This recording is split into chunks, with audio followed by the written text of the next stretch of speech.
बाद गोकुल चंद्र दास प्रभु जी के चरणों में अनंत कोटि दंडवत प्रणाम करते हुए उनसे कृपा आशीर्वाद चाहती हूँ।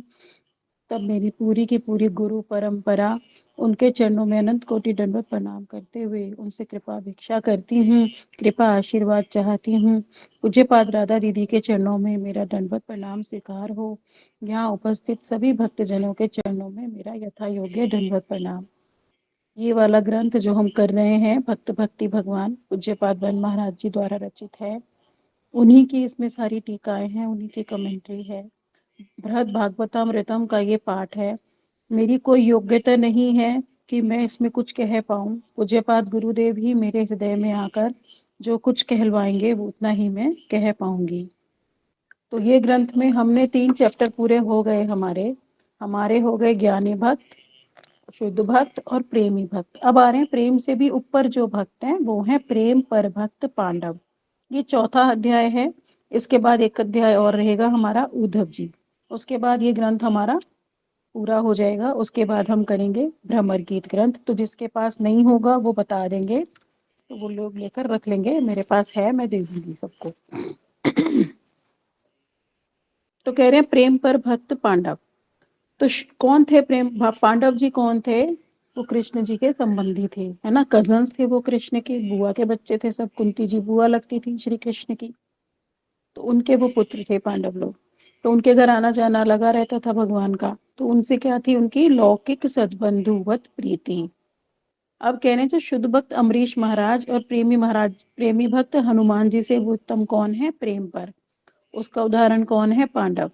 क्या करते थे वो? सदैव उनकी अनेक प्रकार की सेवाओं में रहते थे, क्योंकि उनकी बुआ के बच्चे भी थे तो मिलते रहते थे।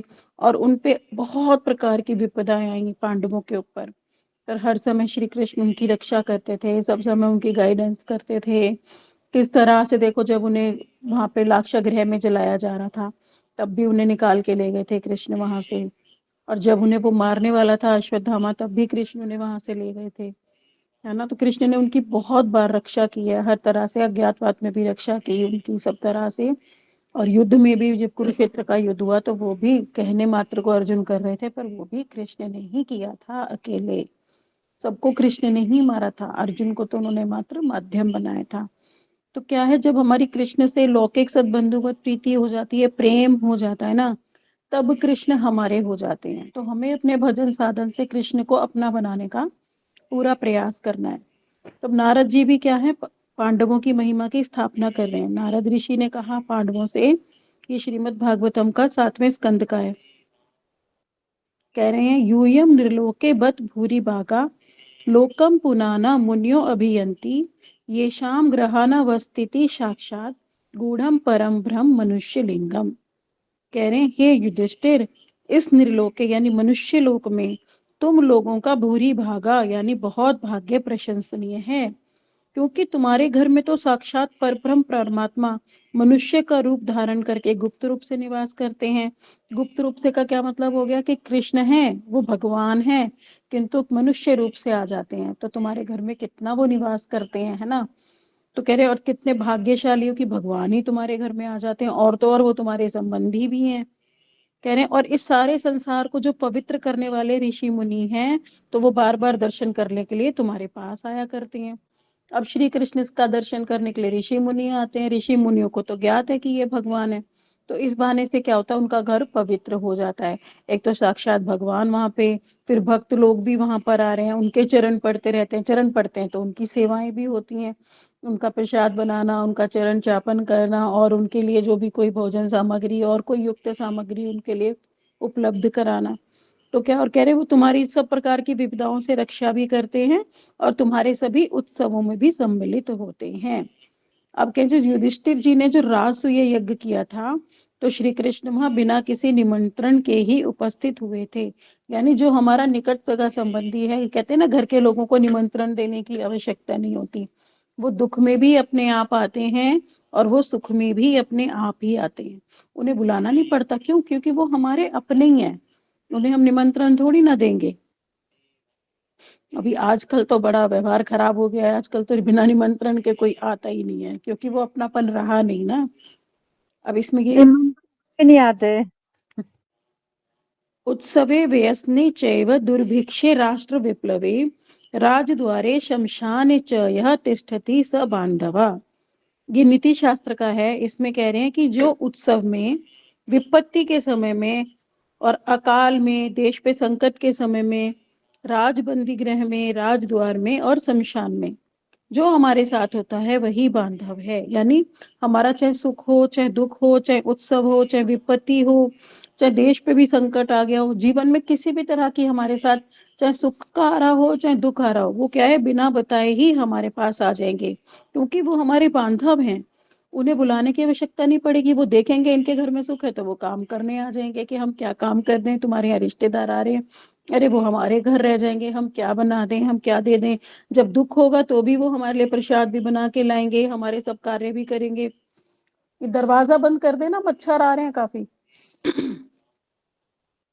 तो वो क्या करेंगे, निमंत्रण देते रहे, निमंत्रण नहीं देंगे उनको हम, और वो बिना निमंत्रण के आ जाएंगे, उनको ही हम मित्र कहेंगे। इतना तो आज भी है। देखो जो हमारे गूढ़ मित्र होंगे ना, जिनकी हमारे साथ प्रीति होगी, तो वो मित्र हमारे सुख दुख में अपने आप सब समय हमारे बिना बताए हमारे साथ रहते हैं। कई बार तो वो बिना बताए हमारे चुपके से कुछ काम भी कर देते हैं, क्योंकि वो हमारे भला चाहते हैं। मित्र का रिश्ता कहते हैं ना, मित्र कौन होता है, मित्र का रिश्ता हमारे खून का संबंध नहीं होता, वो हमारे हृदय से बनता है। तो वो प्रेम का भरा रिश्ता होता है ना। तो ऐसी सहेलियां, ऐसे मित्र आज भी देखे जाते हैं इस कलयुग में भी, कि जो भला चाहते हैं और चुपचाप से, हमें पता भी नहीं लगता हमारे कितने ही काम कर देते हैं वो। अब कह रहे एकमात्र पूर्ण शरणागति द्वारा ही भगवत प्राप्ति संभव। कह रहे हैं जब युधिष्ठिर कौरवों के साथ जो ध्रुत क्रीड़ा हुई थी, उसमें जब वो हार गए और फिर अपने अनुजों को भी हार गए, युधिष्ठिर ने क्या किया, अपने भाइयों को भी सबको दांव पे लगा दिया, फिर सारे भाई भी हार गए उनके, है ना। तो फिर क्या हुआ, द्रौपदी को भी हार दिया उन्होंने, फिर द्रौपदी को भी दांव पर लगा दिया। और उसके पश्चात क्या हुआ, दुर्योधन के आदेश पर दुशासन ने क्या किया, ये गुरुदेव बताते हैं। उस समय क्या थी द्रौपदी, रजस वाला थी, है ना। और वो स्नान करके ही बाहर आई थी, स्नान वाले वस्त्र ही उसने पहने हुए थे, और उसको उसी, और बाल उनके गीले थे, उसी में वो उनको ऐसे बालों से खींच कर पकड़ते घसीटते हुए वहां पर लाया था। देखो कलयुग में भी आज भी ये है नहीं है कि आज भी किसी की हिम्मत नहीं है कि पूरा, जहाँ पे पूरा परिवार उपस्थित हो, पूरा समाज उपस्थित हो। वो तो राज्यसभा थी, राज्यसभा में उनके साथ हुआ, है ना। तो राज्यसभा में एक स्त्री जो कुलवधु है, जो तुम्हारे ही घर की बहू है, उसको तुम निर्वस्त्र कर रहे हो, और किसके सामने, पितामह के सामने, ससुर के सामने, है ना, उसके गुरु के सामने। क्या आज ऐसा हो जाएगा? कलयुग में भी नहीं है ऐसा कि किसी भी स्त्री के ऐसे वस्त्र उतारे जाएं, उसके पिता के सामने, उसके ससुर के सामने, उसके गुरु के सामने। तो कह रहे हैं कि वो इतना बड़ा अनाचार हुआ था ना उस सभा में, तभी वो महाभारत का युद्ध उसी का कारण बना था। गुरुदेव ने बड़ा सुंदर कारण बताया था इसका, कि महाभारत के युद्ध क्यों हुआ, क्या कारण बना उस युद्ध का। क्योंकि भीष्म कहते हैं, कुछ जब कोई दुराचारी आ जाता है ना तो वो कारण बनता है। तो उसका कारण क्या था, जो भीष्म प्रतिज्ञा कारण थी कुरुक्षेत्र के महाभारत युद्ध का। क्योंकि भीष्म ने प्रतिज्ञा ले ली कि मैं राज्य पे भी नहीं बैठूंगा और मैं विवाह भी नहीं करूंगा। तो क्या हुआ फिर, वो थे योग्य उस पद के, पर क्या हुआ, जो अयोग्य लोग थे वो आ गए फिर सिंहासन पे। फिर देखो धृतराष्ट्र अंधे भी हैं और उन्हें पता भी है कि मेरे पुत्र अयोग्य हैं, फिर भी वो यही चाहते हैं कि मेरे पुत्र ही जीते हैं। उनकी यही इच्छा थी। तो वो यही चाहते थे कि मेरे पुत्र ही जीत जाएं और ये युधिष्ठिर वगैरह ये सब हार जाएं। जबकि उन्हें पता था कि युधिष्ठिर के साथ भगवान है और वो ही सुयोग्य पात्र है। पर क्या है, अंधा तो बन ही जाता है इंसान मोह में। तो मोह का भी बड़ा अच्छा उदाहरण वहां पे महाभारत में दिया गया कि मोह क्या करा देता है और दुराचार क्या करा देता है। सबके सब 100 के 100 कौरव मारे गए, है ना। उनको तो कितना लोभ हुआ कि हम एक कृष्ण गए थे उनके पास ना कि भाई तुम सामंजस्य कर लो। वो सामंजस्य करने गए थे कि भाई चलो तो हम वो कर लेते हैं आपस में। तो वो कहते हैं नहीं, मैं तो उनको सुई की नोक के बराबर भी जमीन नहीं दूंगा। जबकि सिर्फ बात आ गई थी कि 5 गांव दे दो, राज्य की भी बात नहीं थी, देश की भी बात नहीं थी। 5 गांव भी उसने नहीं दिए। तब देखो सब कुछ सारा नष्ट होके सब कुछ किन्हें मिल गया, पांडवों को। और राजा कौन बन गए, पांडव। तो यहाँ पर ये देखने लायक वस्तु है कि मतलब हम कर क्या रहे हैं, हम करना चाहते क्या है। धृतराष्ट्र ने क्या किया, उसको पता था नीति क्या है, फिर भी उसने कुनीति अपनाई। तो जहाँ एक तो अंधे थे ही शरीर से, तो पर बुद्धि भी उन्होंने अपनी अंधी कर ली थी। क्योंकि द्रौपदी को निर्वस्त्र करना कृष्ण ने कह भी दिया, ये बात गुरुदेव ने ही बताई थी कि कह भी दिया कृष्ण ने, ये सब तो मृत्यु के भागी जब भी बन चुके थे, ये तुम नहीं मार रहे हो अर्जुन इनको, ये तो उसी समय मृत्यु के गार में चले गए थे जिस समय कुलवधु का वहां पे चीरहरण हो रहा था। कैसे देखा कैसे इन्होंने, क्योंकि करने वाला तो पापी था ही, देखने वाला महापापी था, क्योंकि तुम कुलीन स्त्री है, वो तुम्हारी बहू है और तुम कुछ कह नहीं रहे हो चुपचाप। तो सबके समय उसी समय मृत्यु के भागी बन गए थे। प्रश्न भी पूछा गया था भीष्म पितामह से कि आपने मतलब ऐसा क्यों किया, आप उस समय बोले क्यों नहीं, कि जिस समय वो बाणों की शैया पर थे ना भीष्म पितामह, उस समय उनसे पूछा गया था प्रश्न, द्रौपदी ने पूछा था कि आपने उस समय बोला क्यों नहीं कि भाई मेरी कुलवधू है, आपने मेरी रक्षा क्यों नहीं की। बोले उस समय मैंने कौरवों का अन्न खाया हुआ था, उनका नमक मेरी देह में था, अब वो जो तीर लगाए गए हैं इन तीरों से वो सारा खून बह गया है, तो अब मैं बोल सकता हूँ। तो वो देखो कितना, ये भी जो हमें बताया ना कि हर एक का खाना नहीं है, हमें हर एक का पैसा नहीं लेना है, हर एक का नमक नहीं। हम जो चले जाते हैं ना बड़े मजे से किसी के भी यहाँ शादियों में विवाह में, किसी के भी यहाँ, चाहे वो हमारा रिश्तेदार भी नहीं है, चाहे वो पड़ोसी है, चाहे कोई सहेली है, हम खा के तो आ जाते हैं, पर बहुत विचार करना पड़ेगा। अगर हम शुद्ध भक्ति में आना चाहते हैं तो हमें इस खाने खिलाने से भी बचना पड़ेगा, क्योंकि उनका नमक जब जब शरीर में जाएगा तो उनके गुण भी हमारे अंदर आ जाएंगे, और लेने का देना तो होगा ही होगा। इसीलिए जो लेने का देना करना है ना, वो हमें सिर्फ और सिर्फ वैष्णवों से करना है। धीरे धीरे धीरे इस प्रोसीजर में हमें आना है। तो हम क्या करेंगे, थोड़ा थोड़ा थोड़ा प्रयास करना शुरू करेंगे, थोड़े से तो हम सेलेक्टिव हो जाए ना, कि हमें किसके यहाँ खाना है, कम से कम हम उनका संस्कार देखें, उनके कर्म देखें। एक गिलास पानी भी किसी के यहाँ पी रहे हैं ना अगर हम, तो हम देखें कि इनका व्यवहार कैसा है, कहीं ये कपटी तो नहीं है, कहीं ये झूठे तो नहीं है, कहीं ये बेईमान तो नहीं है, कहीं ये भगवत विरोधी तो नहीं है। अगर उस तरह के गुण उनमें दिखाई दे रहे हैं हमें, या फिर मायावादी बहुत हैं, बहुत ही पैसे के पीछे भागते हैं, हाय पैसा हाय पैसा हाय पैसा, तो फिर वो गुण हमारे अंदर भी आ जाएगा, वो लालच हमारे अंदर भी आ जाएगा। तो इसलिए जैसा अन्न वैसा मन, तो इसलिए हमें बहुत देख सोच समझ के खाना है। भक्तों के यहाँ खाएंगे, भक्ति में भी हमें देखना पड़ेगा, सेलेक्टिव होना पड़ेगा कि कौन भक्ति सही दिशा में कर रहा है। वैष्णव तो कहने को हम सभी हैं, पर फिर भी वैष्णव में भी कोई कैसी भक्ति कर रहा है, कोई कैसी कोई कैसी, तो हमें देखना पड़ेगा वैराग्य किसके अंदर आ रहा है, कौन अभी माया में ही पड़ा हुआ है ना। तो हमें संग उससे बढ़ाना है जो हमसे ऊपर हो, है ना। अपने साथ के में रहेंगे तो हम कभी आगे नहीं बढ़ पाएंगे, हमें आगे तो बढ़ना है ना, इसलिए हमें उनका संग करना पड़ेगा जो हमसे आगे हैं, तभी हम अभी आगे बढ़ पाएंगे। क्योंकि 7 जनों में जो हमारे साथ के हैं, अगर हम उसमें रह गए तो हम उससे आगे तरक्की कैसे करेंगे भजन में। इसलिए हमें अपनी भजन में तरक्की के लिए थोड़े श्रेष्ठ वैष्णवों का अपने से संग करते करते धीरे, फिर और श्रेष्ठ, फिर और श्रेष्ठ, फिर और श्रेष्ठ, ऐसे करते स्टेप बाय स्टेप हम आगे ऊपर बढ़ते चले जाएंगे। और ये माया के संबंधों को तो हम कह रहे हैं हम खत्म मत करो, पर इसे कम से कम उसको संकुचित तो करो ना, लिमिटेड तो करो। सबके यहाँ ना जाकर कम से कम उन्हीं के यहाँ जाओ जो थोड़े से दिल के अच्छे हैं, जो थोड़ा सा भगवान को भी मानते हैं, जो कम से कम ईमानदारी की राह पर चलते हो, कम से कम जो बहुत ज्यादा माया के पीछे ना भागते हो। तो धीरे धीरे जब हम सेलेक्टिव हो जाएंगे ना, तो धीरे धीरे धीरे हमारा ऑपरेशन होता चला जाएगा। अब बता रहे हैं जब द्रौपदी को उन्होंने वो किया, चीर हरण करना शुरू किया दुशासन ने, तो द्रौपदी ने पहले तो उसको पकड़ा बड़े, और वो पुकारने लगी अपने, पहले तो उसने क्या किया, भीष्म पितामह को पुकारा।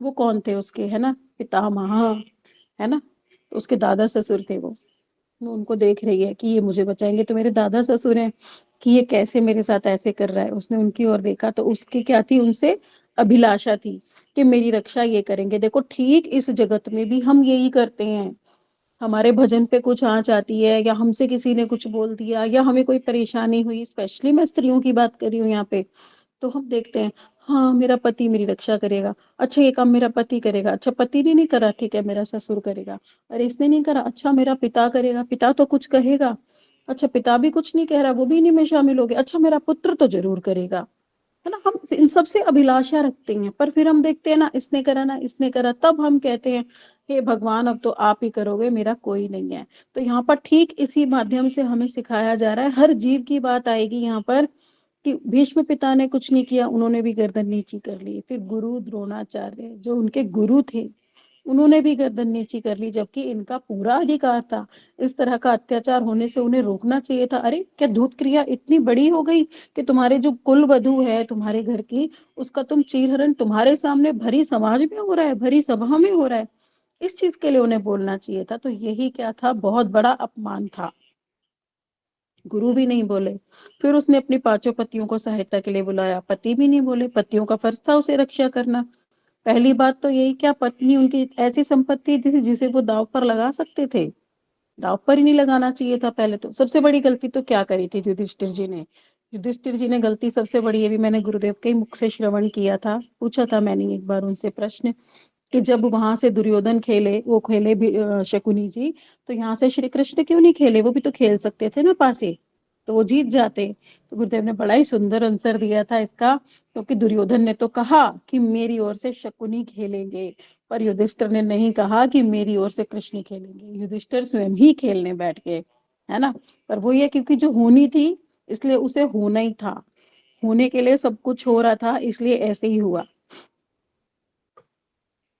तो फिर वो अपने क्या है, अपनी देह को ढकने के लिए अपने पल्लू को पकड़ने लगी, फिर उसने उसे दांतों के मध्य दबाया। मतलब देखो कि यहाँ तक वो अपना प्रयास करती रही, उसने अपना प्रयास नहीं छोड़ा। तो जब तक हम अपना प्रयास कर रहे हैं ना किसी भी वस्तु में, तब तक कृष्ण नहीं आएंगे। तो कृष्ण आए नहीं, और वो गोविंद गोविंद भी पुकार रही है, अपने दांतों के मध्य पल्लू दबा लिया, फिर गोविंद गोविंद पुकार रही है, पर गोविंद जा ही नहीं रहे। और वो क्या है, कृष्ण द्वारका में थे उस समय। उन्होंने अपनी रानियों से कहा भी कि कोई मुझे पुकार रहा है, तो रानियां बोली फिर तुम जा क्यों नहीं रहे हो, इतना विलंब क्यों कर रहे हो? तो श्री कृष्ण ने कहा अभी वह मेरे लिए पूर्ण रूप से शरणागत नहीं है। यानी वही जो हम बार बार क्लास में बात करते हैं, 99.99% तो सरेंडर कर दिया, पर वो जो 0.1 अपना प्रयास है ना अभी कि मैं करने वाला हूँ, जब तक हमारे अंदर ये कर्ता अभिमान है कि मैं करूंगा, तब तक कृष्ण की मदद नहीं आएगी। तब कृष्ण तभी उपस्थित होंगे जब वो 100 होगा, 0.1 भी ना हो। जब जब उसके द्रौपदी के सारे प्रयास विफल हो गए, तब उसने अपने दांतों से भी पल्लू छोड़ दिया, हाथों से भी छोड़ दिया, आंख भी मूंद लिए कि अब मेरा कोई प्रयास नहीं है, कोई मेरा नहीं है इस सभा में, और अब मैं भी अपनी नहीं हूं, मैं भी अपनी रक्षा नहीं कर सकती। तब कह रही है हे कृष्ण अब आप ही मेरी रक्षा करें। तब वो सरेंडर हुई। तो जो उसका जो प्रयास चल रहा था ना, 0.1 भी वो छूट गया। तब वो कृष्ण आए, तब और कृष्ण इसी पूर्ण शरणागति की प्रतीक्षा कर रहे थे, और शीघ्र ही वो वस्त्र अवतार में प्रकट हो गए। अब दुशासन उनका वस्त्र खींचता रहा, खींचता रहा, खींचता रहा, और वो बढ़ता रहा, बढ़ता रहा, बढ़ता रहा, और फिर थककर दुशासन ने हार मान ली। इसलिए अब यहाँ पर वही कह रहे हैं कि हमें ये जानना ही पड़ेगा कि जब तक हमारा 100% सरेंडर नहीं होगा, जब तक हम लेश मात्र भी सोचेंगे ना कि मेरा बेटा करेगा या मेरा पति करेगा या मेरे पिताजी करेंगे या ये कर देगा या वो कर देगा, अरे जब हम ये सोचेंगे ना सिर्फ कृष्ण आप ही हो और आप ही करोगे, मेरे को नहीं पता ये होगा नहीं होगा तो भी ठीक है, नहीं होगा तो भी ठीक है, आपने करना है तो करो, नहीं करना तो आपकी इच्छा, तब कृष्ण करेंगे। योग क्षेम व्यायाम में हम जो ये बोला ना उन्होंने गीता में, वो यही है कि जब तक हमारा जितनी मात्रा में सरेंडर, ये भी है गीता में श्लोक, कि जब तक हमारा 100 वो जितनी मात्रा में तुम मेरा भजन करोगे, मैं भी तुम्हारा उतनी मात्रा में ही भजन करूंगा। यानी जितनी मात्रा में हम कृष्ण को भजेंगे, अगर हम 50% मान रहे हैं तो वो 50% हमारे साथ है, 99 मान रहे हैं तो 99, 100 मान रहे हैं तो 100, पर जो 100 करते हैं ना, मैंने तो ये भी देखा है कि मौत के मुंह से भी तुम जीवन को भी ला सकते हो। अगर 100 विश्वास करोगे ना, नहीं कृष्ण ये बचा देंगे, तो वो बच जाएगा। अब आगे एक और बता रहे हैं कि एक बार और एक कथा और बता रहे हैं यहाँ पर गुरुदेव, पांडवों के ही विषय में, कि दुर्वासा ऋषि जब आए थे तब कैसे पांडवों पर श्री कृष्ण ने कृपा की थी। जब वो उसमें थे ना अज्ञातवास में, उस समय उनके पास आए थे दुर्वासा ऋषि के हम भोजन करेंगे। कितने सारे शिष्य थे उनके, 10,000 शिष्य थे उनके साथ। 10,000 लोगों का प्रसाद बनाना कोई आसान कार्य तो है नहीं। पर द्रौपदी भी बहुत पाक कला में निपुण थी, उनकी पाक कला से सब संतुष्ट होते थे। तो उनको ना कृष्ण ने एक अक्षय पात्र दिया हुआ था जिसमें कि प्रसाद कभी समाप्ति नहीं होता था। पर वो क्या है कि अगर उन्होंने एक बार धो के माज के उल्टा रख दिया, तब फिर उससे भोजन नहीं आता था। अब तो वो द्रौपदी उसको धो के माज के रख चुकी थी। अब दुर्वासा ऋषि आए और उन्होंने कहा हमें तो बड़ी भूख लगी है, हम अभी स्नान करके आ रहे हैं, तो आप जो है हमारे लिए भोजन तैयार रखना। अब तो द्रौपदी जी चिंता में पड़ गई कि मैं इस परिस्थिति में क्या करूं। तो उन्होंने कहा अब तो गोविंद के अतिरिक्त मेरी रक्षा कोई नहीं कर पाएगा। तो वो पुकारने लगी, हे गोविंद दामोदर माधवेती, आओ मेरी रक्षा करो। तो उस समय क्या है, द्वारका में श्री कृष्ण दोपहर का भोजन कर रहे थे और रुक्मणी जी के कक्ष में विश्राम कर रहे थे। तो उन्हें द्रौपदी की पुकार सुनाई दी, हे गोविंद हमारी रक्षा करो, इस विपदा में हम पर तो बड़ी विपदा आ गई। तो द्रौपदी ने जैसे ही पुकार सुनी ना, तो वो चले गए, द्रौपदी के समक्ष उपस्थित हो गए श्री कृष्ण और बोले, सखी मैं बहुत भूखा हूँ, मुझे कुछ दो खाने को। अब द्रौपदी तो रोने लगी कि एक तो पहले ही दुर्वासा ऋषि, ऊपर से गोविंद भी मेरे द्वार पर भूखे पधारे हैं और मैं असमर्थ हूँ, मैं इनको कुछ भी नहीं खिला सकती, क्योंकि मैंने तो अपनी रसोई जो है बढ़ा दी, मैंने तो अक्षय पात्र भी धोकर उल्टा रख दिया, अब मैं क्या करूं। तो खुद ही झोपड़ी में रहते थे वो, अज्ञातवास में, इतना तो कुछ था नहीं सामग्री वामग्री के वो खुद बना देती या ले आती। अब वो कह रही दुर्वासा ऋषि भी लौटने वाले हैं और गोविंद भी, मैं क्या करूं। तो वो रोने लगी, है गोविंद आप मेरी इस प्रकार से परीक्षा मत लो, मैंने बहुत कष्ट सहन किए हैं, बहुत परीक्षाएं दी हैं, पर ये वाली परीक्षा मेरे से नहीं हो पा रही, मैं इस परिस्थिति को नहीं संभाल पा रही हूँ, कृपया आप ही मेरी रक्षा करें। तब क्या भगवान श्री कृष्ण ने अपने पीताम्बर से द्रौपदी के अश्रु स्वयं पहुंचे, बोले सखी तुम चिंता मत करो। तो द्रौपदी बोली, हे गोविंद मेरा परिहास मत करो, आप मेरी अतिथि हो और मेरे पास आपको खिलाने के लिए कुछ भी नहीं है। तो कृष्ण ने कहा, अच्छा ऐसा करो, तुम उस कुएं से जल लेकर आओ और अपना अक्षय पात्र मुझे ला करके दो। द्रौपदी ने कहा, पर मैं अपना पात्र धो चुकी हूँ, उसमें अब कुछ भी शेष नहीं है। बोले, अच्छा कोई बात नहीं, तुम अपना पात्र लाओ तो सही। तो वो अपना पात्र पात्र लेकर आई। तो गोविंद ने देखा कि पात्र में उन्होंने जो साग खाया था ना, साग का एक अंश एक कोने में लगा रह गया था, उसको नख से खरोचा उन्होंने, गोविंद ने उसे खरोच के और उसका सेवन करते हुए बोले, तृप्तो अस्मि, तृप्तो अस्मि, अर्थात मैं संतुष्ट हो गया, मैं तृप्त हो गया। इधर भगवान ने कहा, इधर सारे जीव तृप्त हो गए। दुर्वासा ऋषि जी के जो 10,000 शिष्य थे वो भी तृप्त हो गए, वो स्नान करके मंत्र करके ऐसे से डकारे लेने लगे, उनका तो पेट इतना भर गया मानो हो हम तो और कुछ खा ही नहीं सकते, पेट फटने को हो रहा है हमारा, है ना।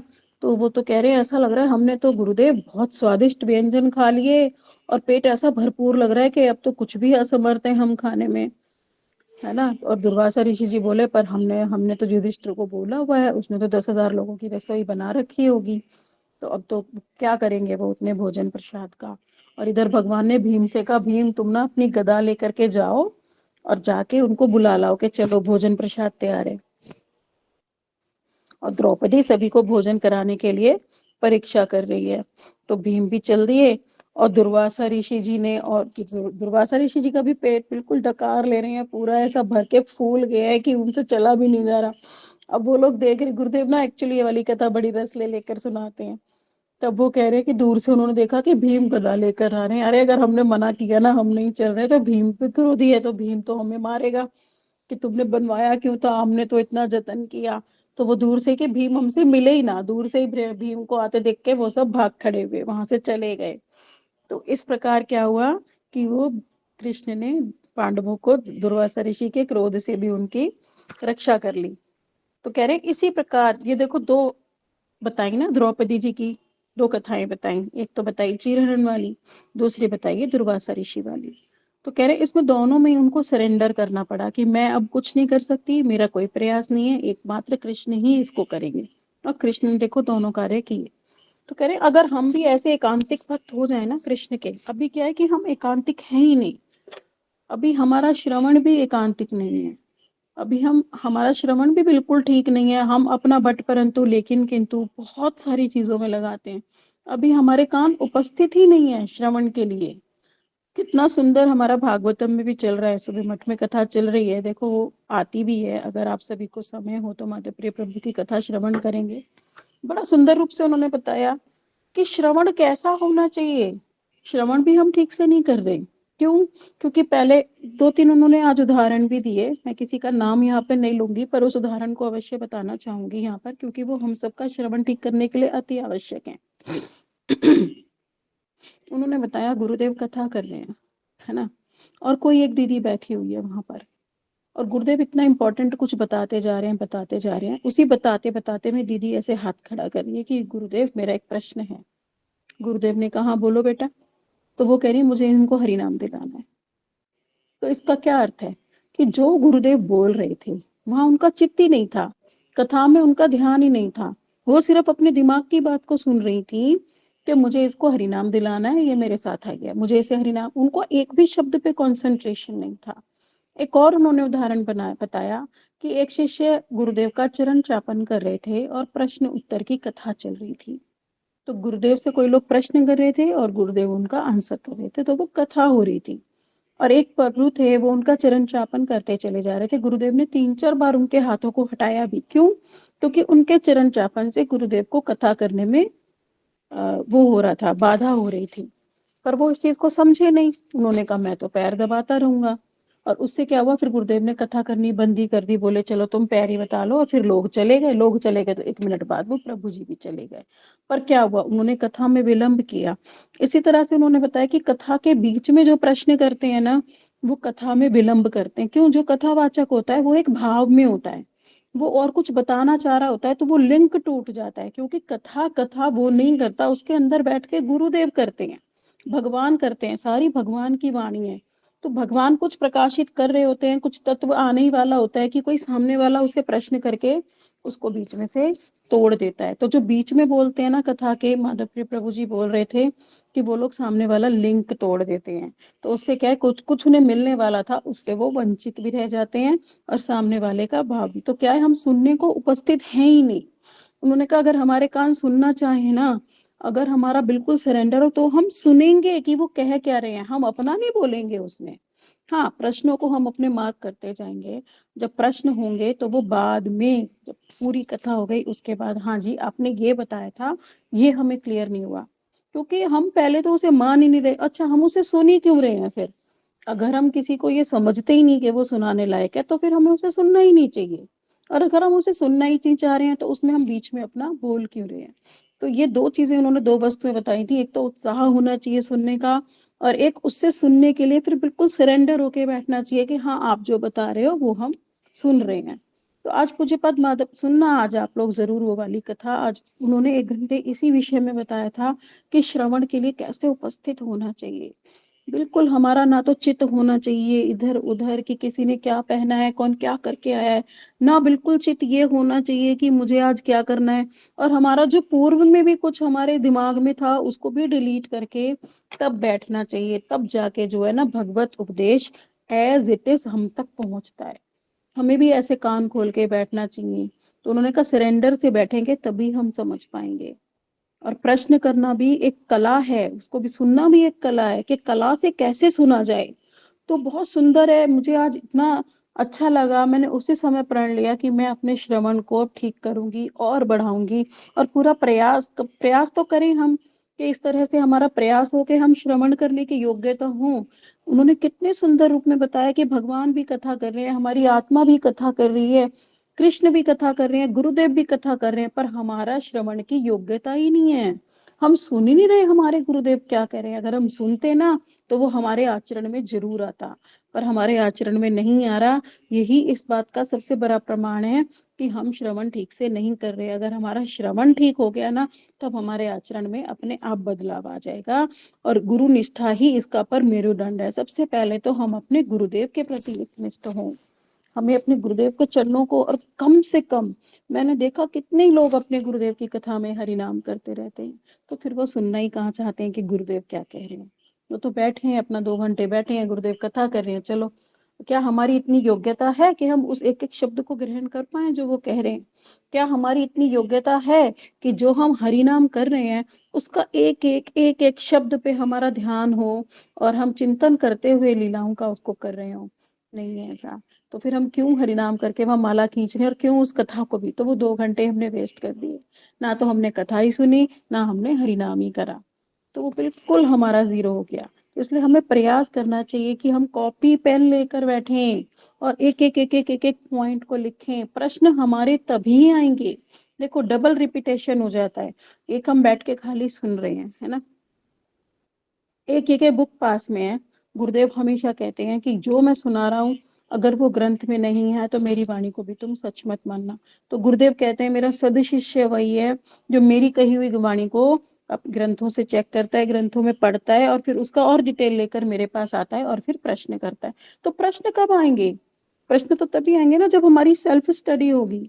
ऐसा नहीं कि एक वैष्णव ने कथा कर दी और हम कथा सुन के बस फ्री हो गए, हाँ ठीक है हमने सुन लिया हमारा आज का हो गया। नहीं, मैं कहती हूँ एक ही कथा दिन में सुनो, पर बुक लेके सुनो, फिर उसके नोट्स भी बनाओ, फिर उसे पढ़ो, फिर देखो कि यहाँ पे क्या चीज आ रही है जो हमें समझ में नहीं आ रही, तो उसको समझो। जब हम अंदर से मनन चिंतन स्मरण करते हैं ना, तब समझ में आता है अच्छा यहाँ पे एक फैक्टर ये भी था, यहाँ पे एक फैक्टर, अरे ऐसा कैसे हो गया, ऐसा कैसे संभव है ना। वो हमारे अध्ययन पे डिपेंड करता है।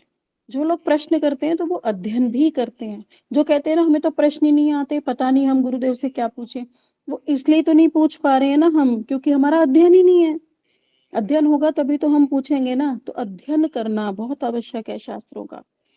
तब यहाँ पर वही बता रहे हैं आगे कि कहाँ पर थी मैं, हाँ, तो कृष्ण जब भी सहायता करेंगे जब हमारा 100% सरेंडर होगा। कह रहे हैं अगर तुम्हारे पास, तुम्हारा सच्चा मित्र कौन है?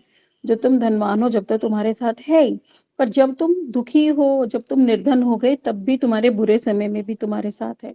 तो गुरुदेव ने एक जड़ जगत का उदाहरण दिया कि जो लोग धनी होते हैं ना, उनसे तो सब कहेंगे अरे हाउ आर यू, तुम कैसे हो, तो पीछे पीछे पीछे पीछे घूमते रहेंगे। यहाँ तक कि ये भी बता दिया जो कलयुग के साधु और सन्यासी है ना, वो भी ऐसे ही है। वो भी धन के लोभ में धनवान से पूछेंगे हाँ जी आप आ गए, हाँ जी आप बैठो, और निर्धन से वो पूछेंगे भी नहीं कि वो कहाँ से आया है और कहाँ बैठा है। तो इसमें बताया श्रीला गौर गोविंद महाराज कहते थे money money money brighter then sunshine sweeter than Honey. तो वो शहद से भी मीठा है पैसा, और सूर्य की रोशनी से भी ज्यादा ब्राइटर है। तो सबकी जड़ जगत की यही है, इसीलिए कहते हैं शुद्ध गुरु की वैल्यू हमें करनी पड़ेगी। शुद्ध गुरु, देखो हम लोग जिस धारा में आए ना, हमारे जितने भी महाराज जी लोग हैं गौड़िया धारा में, ये सारे के सारे, मैंने कभी किसी को नहीं देखा कि पैसों वालों की ही पूछ हो रही है। हमारे तो गुरुदेव ऐसे हैं कि कोई मेड भी आएगी ना, मैंने देखा एक एक बार तो एक बंगाली दीदी थी, वो 1 रुपया लेकर आई और ऐसे उसने गुरुदेव के हाथ में दिया। अच्छा, गुरुदेव ना वैसे तो प्रणामी किसी थैली में या ऐसे कभी रख देते हैं, उसका 1 रुपया लेके गुरुदेव ने जेब में डाल लिया। 10-10 रुपए देते हैं बंगाली लोग, गुरुदेव बड़े प्रेम से लेके उसे रखते हैं। और मैंने बाद में भी देखा जब वो रूम में बैठते हैं ना, तो और ना वो चावल देकर जाते हैं बंगाली लोग गुरुदेव को, बहुत सारे कट्टों में चावल, 1-1 किलो 2-2 किलो कर करके वो कट्टा भर जाता है। और उसमें क्या करते हैं ना, वो कॉइन्स डालते हैं। फिर वो गुरुदेव अपने शिष्यों से सारा वो चावल छटवाते हैं, उसमें से कॉइन्स छटवाते हैं, और फिर बैठ के गुरुदेव एक एक रुपया गिन के ऐसे थैली में डालते हैं उसको। तो कितना वो स्नेह से, वो कभी ये नहीं देखते कि मुझे कौन कितना मोटा लिफाफा दे कर गया या कौन 1 रुपया दे के गया। तो हमारे लोग के गुरुदेव भी भावग्राही जनार्दना, भाव ही ग्रहण करते हैं। वो ये नहीं देखते कौन कितना पैसा दे गया। मैंने तो यहाँ तक भी देखा कि अगर कोई शिष्य उनका निर्धन है, किसी के पास धन नहीं है, किसी को किसी प्रकार की आवश्यकता है, तो गुरुदेव चुपचाप उसे दे भी देते हैं। मैंने देखा भी है कई कईयों को, ये लो बेटा आप टिकट करके चले जाना, ये लो बेटा आपके पास पैसा नहीं है जाने के लिए, ये लो मैं दे रहा हूँ आप जाओ घर, अच्छा खाने को नहीं है लो कुछ खा लेना। तो हमारे गुरुवर्ग इतने, हम बहुत बहुत बहुत सौभाग्यशाली हैं, पर इस कृपा को हमें समझना भी पड़ेगा कि हम किस धारा में आए हैं, हम उसकी वैल्यू तो करें। क्यों हम माया में ही पड़े हुए हैं? क्यों हम रिश्तेदारियां ही निभाने में अपना समय निकालते चले जा रहे हैं? क्यों हमारे गुरुदेव आ रहे हैं और हम नहीं जा पा रहे हैं? क्यों हम इधर उधर भटकने में लगे हैं? कब ये भटकाव हम समाप्त करेंगे? क्यों? क्योंकि हमें अभी वैल्यू ही नहीं है। हमें किस धारा के गुरु मिले, साक्षात चैतन्य महाप्रभु के हमें परिकर मिले हैं, और हम उनका ही सम्मान नहीं कर पा रहे, उनको समझ ही नहीं पा रहे, हमें उनकी वैल्यू ही नहीं है। अरे हम वैल्यू तो करनी शुरू करें ना उनकी, कि हमारे गुरुदेव आए हैं, कैसे उनको जाने, उनके प्रति निष्ठा रखें, उनके श्रवण करने को हमारे कान ऐसे उत्सुक हो, तत्पर हो, मेरे गुरुदेव ने आज क्या कहा, मेरे गुरुदेव ने आज क्या कहा, और फिर हम उसका चिंतन करें। क्या कह रहे थे गुरुदेव, क्या कहना चाहते थे, आज गुरुदेव ने ये बोला तो उनका कहने का तात्पर्य क्या था। तो इस चीज को हम समझेंगे जब हम वैष्णवों के हृदय को जानेंगे, है ना। और इस कह रहे हैं इस जड़ जगत में सभी को धन चाहिए। सब क्या करते हैं, भगवान क्या करते हैं, सिर्फ सेवा वृत्ति चाहते हैं। सेवा वृत्ति, वृत्ति यानी स्पॉन्टेनस लव, कि हमारे अंदर अपने आप ही सेवा वृत्ति हो, कहने से आरोप सिद्धा सेवा ना हो, अपने आप हृदय से सेवा हो, तो वो क्या होगी, ममतामयी होगी। क्यों? क्योंकि हम इस संसार में खाली हाथ आ रहे हैं और खाली हाथ ही जा रहे हैं। तो क्या है, जो दिया वो भगवान ने दिया और जो लिया वो भगवान ने लिया। और हमारी मृत्यु के पश्चात सब कुछ कृष्ण के पास ही जाएगा। हम यहाँ से एक सुई भी लेकर नहीं जा सकते, है ना। तो हमें इस चीज को, फिर भी हम देख रहे हैं मृत्यु होती चली जा रही है, धन नष्ट होता चला जा रहा है, जो हम कमा रहे हैं वो रहता जा रहा है, पर फिर भी अभिनिवेश कमाने पर ही है। ये नहीं है कि हाँ हमें सिर्फ 2 रोटी तो चाहिए, भजन तो 2 रोटी खाकर भी हो जाएगा, भजन तो 2 कपड़ा पहनकर भी हो जाएगा। जितना आवश्यक है उतना अवश्य कमाएं। पर मेरे को ऐसा लगता है और ऐसा देखा भी है, बहुत सारे वैष्णव हैं जो सिर्फ 4 घंटे काम करते हैं। 4 घंटे काम करके इतनी अर्निंग हो जाती है कि खाना पीना पहनना परिक्रमा हो जाएगी।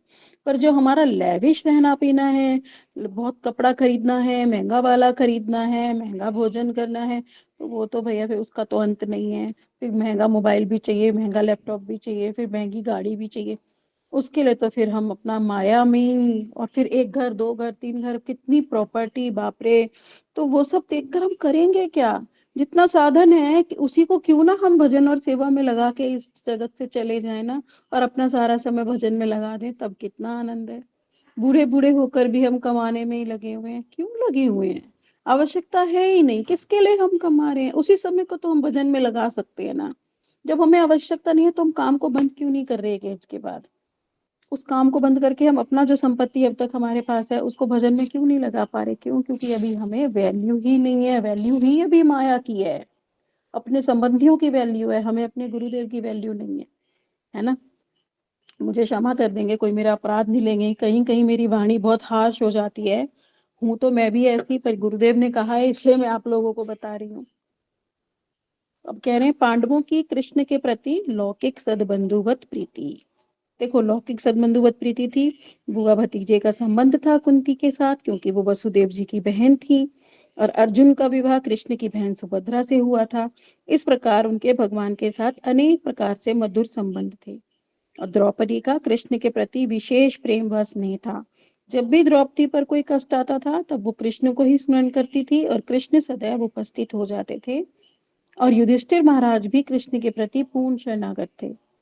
शुद्ध भक्त होने के कारण युधिष्ठिर महाराज अपनी कोई स्वतंत्र इच्छा नहीं थी। युधिष्ठिर महाराज के विषय में बताया गया कि उनकी कोई स्वतंत्र इच्छा नहीं थी। वो अपने राज्य को भी ऐसे ही संचालित करते थे कि ये राज्य कृष्ण का है और कृष्ण ही उसकी सेवा के लिए उपस्थित हैं, और वो उस कृष्ण की सेवा के लिए उपस्थित है। और सब समय उसे लगता था कि मैं अपने राज्य को भी चला रहा हूँ ना, तो ये राज्य कृष्ण का है और मैं सेवा ही कृष्ण की कर रहा हूँ। इसके अतिरिक्त उनका कोई उद्देश्य नहीं होता था। पांडवों के हृदय में भोग वृत्ति की गंध मात्र भी नहीं थी। भोग वृत्ति की गंध मात्र नहीं थी, इसका अर्थ ये है कि कुछ भी भोग बन रहा है, प्रसाद बन रहा है, कोई भी उत्सव हो रहा है, कुछ भी उपलक्ष्य हो रहा है, तो उन्हें ये लगता था बस ये कृष्ण की सेवा के लिए, कृष्ण की सेवा के लिए, कृष्ण की सेवा के लिए। इसमें हमारा कुछ भी नहीं है। हम अपने भोग के लिए कुछ भी नहीं कर रहे। हम राज्य भी चला रहे हैं तो कृष्ण के लिए ही चला रहे हैं। अब बता रहे हैं, आगे टाइटल आ रहा है हमारा, गृहस्थ जीवन में शुद्ध भक्तों की शरणागति। शुद्ध भक्त कैसे शरणागत होंगे? यहाँ पर कह रहे हैं, श्रीला भक्ति विनोद ठाकुर ने कहा कि मैं अपने गृह में केवल आपकी सेवा के लिए रहूंगा, जैसे हम सबके घरों में ठाकुर जी हैं, है ना। तो हमारा ये दास अभिमान होना चाहिए कि ये ठाकुर जी इस घर के मालिक हैं और मैं इनका सेवक हूँ।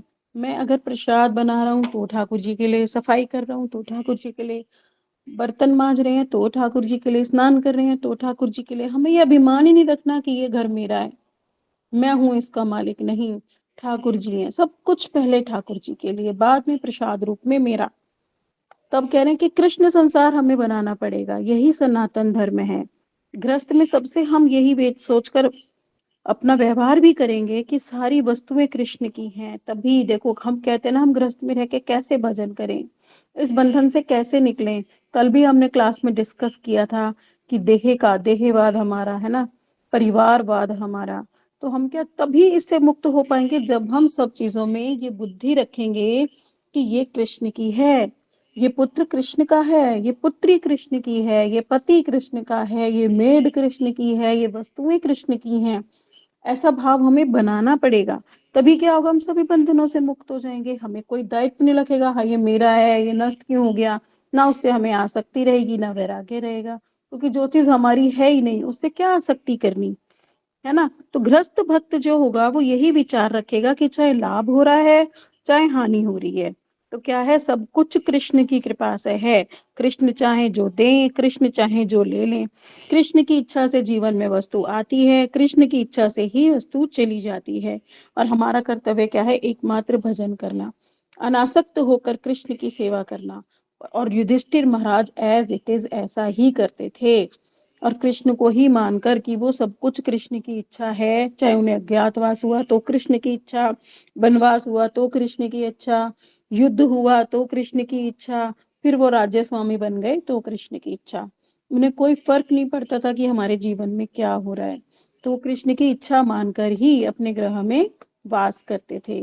अब कितना सुंदर भक्ति विनोद ठाकुर जी ने बता दिया। ये हमारी एकादशी तिथि का जो होता है ना, उसमें है, जे दिन गृहे भजन देखी, गृह ते गोलोक भाया, चरण सीधु देखिया गंगा, सुख न सीमा पाया, शुद्ध भगत चरण रेणु, भजन अनुकूला। तो ये वाला जो भजन बताया कि जिस घर में भजन कीर्तन होता है, हम सभी, ये तो मैंने गुरुदेव के मुख से कई बार श्रवण किया, जितने भी लोग गुरुदेव से दीक्षित हैं और उतने सभी लोग जो भजन कीर्तन करते हैं, एकादशी तिथि का पालन करते हैं, ठाकुर जी की सेवा करते हैं, ठाकुर जी को भोग लगाते हैं, तो उनका घर क्या है, साक्षात गोलोक हो जाता है।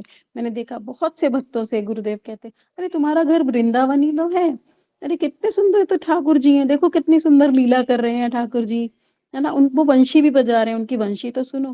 गुरुदेव ने बताया, एक बार हम लोगों ने प्रश्न किया था गुरुदेव से कि गुरुदेव कृष्ण वंशी बजाते हैं, एक बार कहीं पे कथा में ही आया था कि कृष्ण की वंशी जड़ जगत में भी आती है और सब श्रवण कर रहे हैं उसको। तब हमने पूछा था, हमने कहा गुरुदेव ऐसा कैसे संभव है। वो बोले कृष्ण की वंशी में एक तो जो शब्द है ना वो है क्लीम, जो हमारा बीज मंत्र है ना सारे दीक्षा मंत्रों का, तो कृष्ण जो बजाते हैं उसमें जो शब्द निकलता है ना वो क्लीम निकलता है, और की क्लीम है बीज मंत्र। तो कह रहे हैं कि उसमें सबका नाम है, जो भी, चाहे जड़ जगत के जीव हैं, चाहे पशु हैं, चाहे कीट है, चाहे पतंगे हैं, चाहे गोपियां हैं, चाहे चित्त जगत है, चाहे जड़ जगत है, चाहे स्वर्ग है, चाहे नर्क है, सब में वो वंशी ध्वनि जा रही है। पर सुन कौन रहा है, जिसके कान उपस्थित हैं सुनने के लिए, सुनेगा कौन, काम क्रोध लोभ मोह मत्सरता से भरा हुआ, ये हमारा हृदय नहीं सुन पा रहा।